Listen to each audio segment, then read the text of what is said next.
ধারে তাই সে আউরে ওঠে, আবার ফের আউরটা ধারে ওঠে।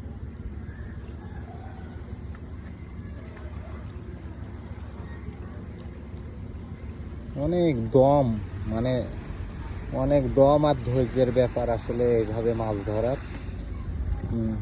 দেখুন, মাছ না পাওয়া পর্যন্ত কিন্তু তিনি এভাবে ঘুরতেই থাকেন। আসলে উনি বলছিলেন যে আমার পায়ে আজকে ব্যথা শুরু হয়ে গেছে এইভাবে ঘুরতে ঘুরতে। আজকে মাছ একটু কম অন্য দিনের তুলনায়, অনেক পরিশ্রম এইভাবে।